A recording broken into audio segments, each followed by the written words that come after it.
Sir, ఈ complicated missing కేసుల ఆధారాలన్నీ నా దగ్గర ఉన్నా మార్కెట్ అటాక్ తర్వాత అన్నింటినీ అందరినీ లింక్ చేయగలిగాను. ఈ ఆపరేషన్ మాయాలో గల్లంతయింది 23 మంది వర్మ మనుషులు.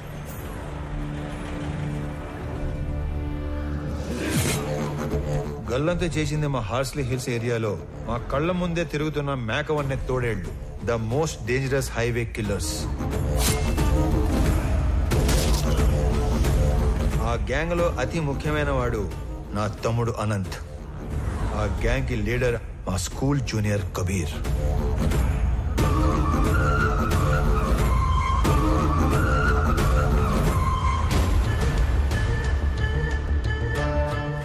హాంకాంగ్ లో ఉండే red Sandalwood smuggler Viraj the 450 టన్నుల ఏ గ్రేడ్ ఎర్ర చందనాన్ని శేషాచలంలోని కీపర్స్ దగ్గర నుంచి మంగళూరు పోర్ట్ దాకా చేర్చే సీక్రెట్ ఆపరేషన్ నేచురల్ గా ఎస్పీ సపోర్ట్ తోనే జరుగుతుంది.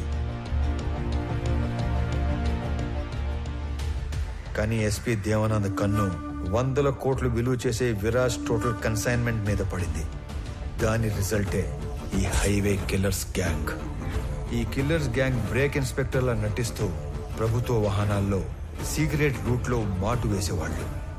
ఎర్రచందనం వచ్చే కంటైనర్ లారీల డీటెయిల్స్ వర్మ ముందే ఇస్తాడు కాబట్టి స్పెసిఫిక్ గా వాటిని మాత్రమే ఆపేవాళ్లు. డ్రైవర్స్ ని క్లీనర్స్ ని అతి క్రూరంగా చంపేసేవాళ్లు.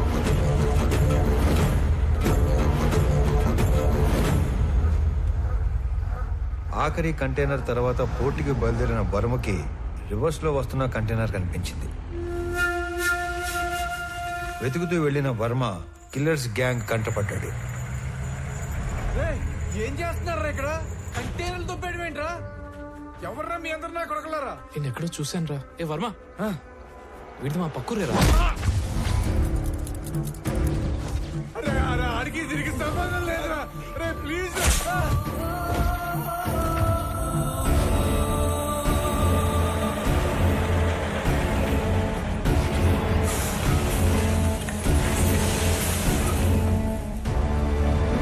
మారణ హోమంలో కర్ణాటకకు చెందిన ఒక వృద్ధ దంపతుల 2 కొడుకులు కూడా ఆహుతైపోయారు. అది కళ్ళారా చూసిన ఆ పెద్దాయన ఆ సమయంలో ఏమి చేయాలో తోచక భార్యని కాపాడుకోవటం కోసం అక్కడి నుంచి పారిపోయాడు.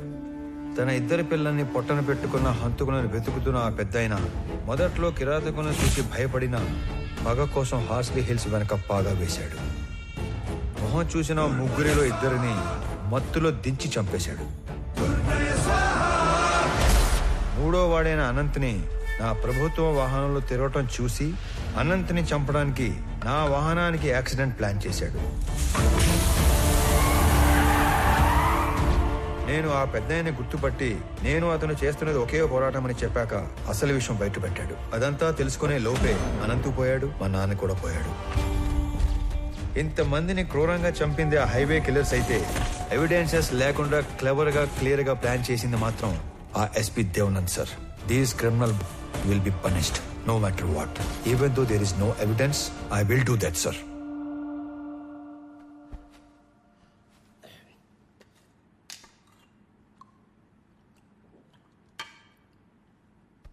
నువ్వు చెప్పింది వింటే నాకే భయం వేస్తుంది.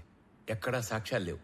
ఎస్పీ దేవానంద్ దేశం వదిలి పారిపోయి ఉంటాడని మీ జిల్లా కలెక్టర్ కిషోర్ చెప్పాడు.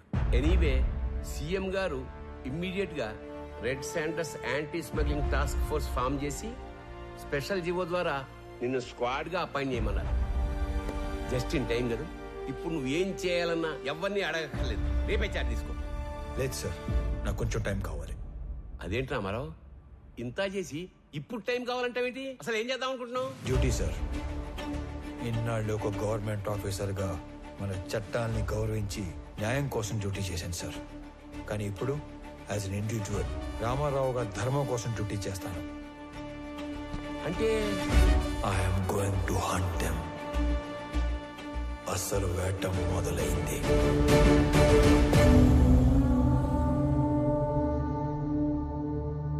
మీ రామారావు నాకు ఫోన్ చేసి చెప్పేంత వరకు ఈ కొండల వెనకాల ఇంత జరిగిందని, ఇంత మరుగుందని ఎవ్వడికి తెలియదు. ఇదేంద్ర స్వామి తలనోడి కింద పడుతున్నాయి. సర్లే గాని ఎరంపరం తెలియకుండా ఈ బాడీని గవర్నమెంట్ హాస్పిటల్కి చేర్చలేను. ఈ ఒక్క ముసలాడి 2 పిల్లల బాడీలు కాకుండా మిగతా శవాల వివరాలు ఒక్క రామారావు తప్ప చంపినాడు కూడా తెలిసి ఉండదు అనుకుంటా. ఏమైనా ఎప్పుడో సంవత్సరం క్రితం జరిగిన దాన్ని వెంటాడి మరి సాధించాడుగా మొత్తానికి. ఇంతకి ఏడా మనిషి వచ్చేస్తాడు సార్, ఎవరినో చూసి వస్తానని వెళ్ళాడు. అయ్యో స్వామి, ఆ రకం చూసొచ్చే రకం కాదు బా, కాల్చొచ్చే రకం.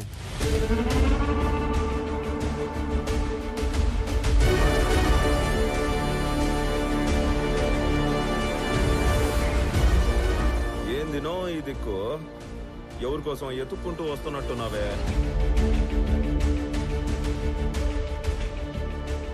నీకోసమేరా. రేయ్ చప్పట్లు కొట్టుండ్రా. నా నువ్వు యాది కనిపెట్టగలిగినా నన్ను కనిపెడతావనే అనుకోనేలే.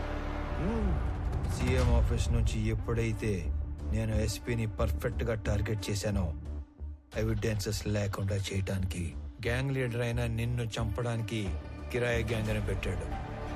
ఆ రోజు టౌన్ సెంటర్ లో కిరాయి గ్యాంగ్ చంపడానికి వచ్చింది నన్ను కాదురా, నిన్ను. మీ ఎస్పీ వాడు తప్పించుకోవడానికి ఏం చేస్తాడో నాకు తెలుసు. ఇన్ఫాక్ట్ నీ ఫోటో చూశాకే అన్ని డాట్స్ ని కనెక్ట్ చేయగలిగాను. అవునా? మా గురించి అంతా తెలిసి ఇక్కడికి యాదానికి ఉత్త చేతులతో ఒక్కడివే వచ్చినావనా? మేము చంపేస్తాం కదనా. ఈ చేతుల్లో చావటానికి రాలేదురా. ఏ సంబంధం లేని మా నాన్నని చంపిన నువ్వు, అంతమందిని చంపిన మీరందరూ ఒకే చోట చేరే వరకు ఓపిగ్గా ఎదురు చూశాను. మీలో ఏ ఒక్కడికి రేపనే రోజు ఉండదు.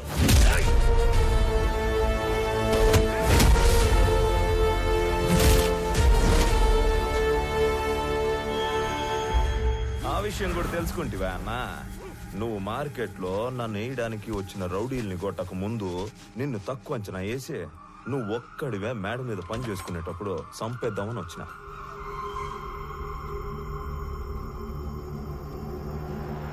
నీ ముసలోడు నన్ను పట్టుకోవాలనే గింజుకున్నాడు.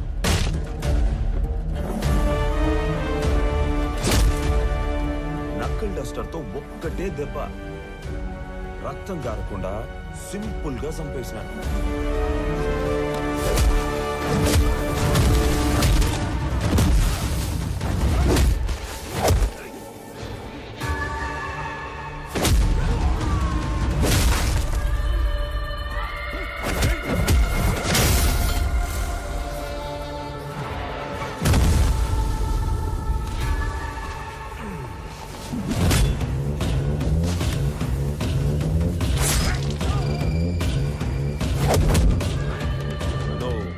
నీకు కూడా టైం వచ్చేసిందనా?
చాలనా ఇంక చాలు మేము నీకు సరెండర్ అయిపోతాము మమ్మల్ని మన్నించి పోలీసులకు అప్పగించు. ఇప్పటికే నువ్వు బతకాల్సిన దానికంటే ఎక్కువ బతికేశావు.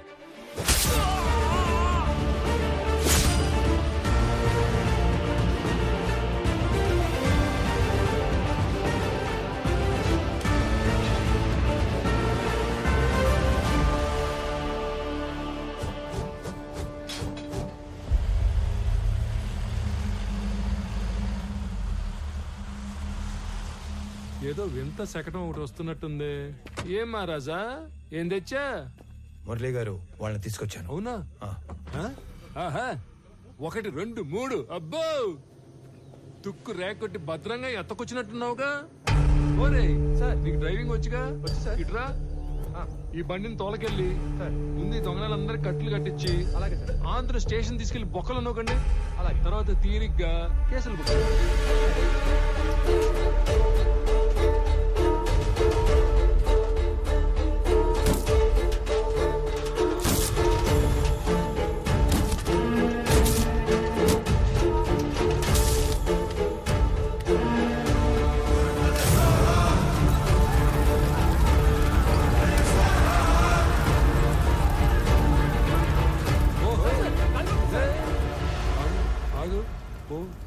పోరా సార్, పో. సరే సార్.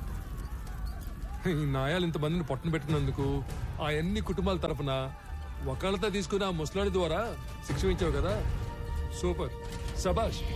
అది సరే గాని వాళ్ళల్లో కొంతమందిని ఆడేడో వేసేసి ఈడ మసిపూసి మారేడుగా చేసినట్టున్నావుగా.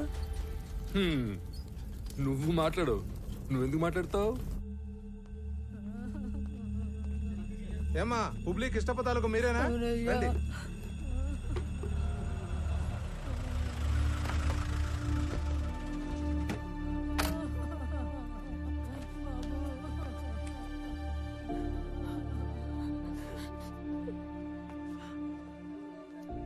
సారీ మాలిని.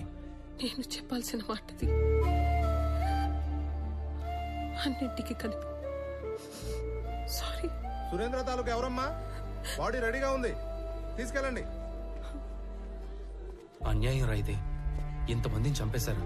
కబీర్ గ్యాంగ్ ని క్లోజ్ చేసి మొత్తానికి ఒక ఎండింగ్ ఇచ్చాం. ఎండింగ్ కాదు, బిగినింగ్.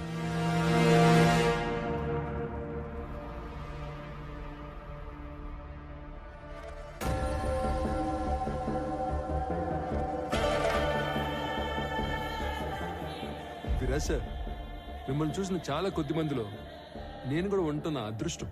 నేను మీకు మాట ఇచ్చినట్టుగానే మా జిత్తులమారి ఎస్పీ మాల్ ఎక్కడ దాచిపెట్టాడో ఆ మ్యాప్ కూడా తెచ్చేశా. నాకది 2 రోజుల ముందే తెలుసు.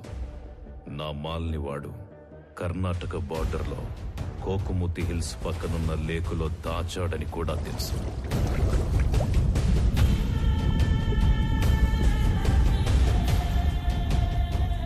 ఇది మొత్తం కనిపెట్టింది రామారావు అనే ఒక ఆఫీసర్ అని కూడా తెలుసు. వాడినిప్పుడు టాస్క్ ఫోర్స్ అని ఒకటి పెట్టి స్పెషల్ స్క్వాడ్ గా అపాయింట్ చేశారని తెలుసు. ఇవన్నీ మీకెలా తెలుసు? నా మనుషులు అన్ని చోట్ల ఉన్నారు. ఎస్పీ ఆఫీసులో ఉన్నారు, సీఎం ఆఫీసులో కూడా ఉన్నారు. అయితే ఇంత నెట్వర్క్ ఉన్నప్పటికీ కూడా మా ఎస్పీ ఇండియా నుంచి పారిపోయాడుగా. Follow me.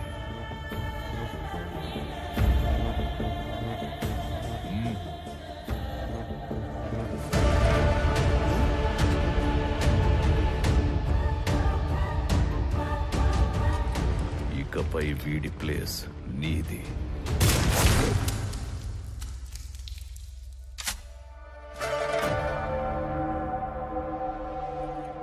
ఇప్పుడు ఆ రామారావు అదేదో స్క్వాడ్ కదా, ఆ చెక్కని ఒక్క ముక్కైనా తాకనిస్తాడు? తాగనివ్వడు. అందుకే నేను హాంకాంగ్ నుంచి ఇండియా రాగానే రామారావు మీద యుద్ధం మొదలుపెట్టా. 1,00,000 ఎకరాల లేక్, 100 కోట్ల మాల్. ముందు వాడు టచ్ చేస్తాడో మనం టచ్ చేస్తామో తెలుసుకుందాం.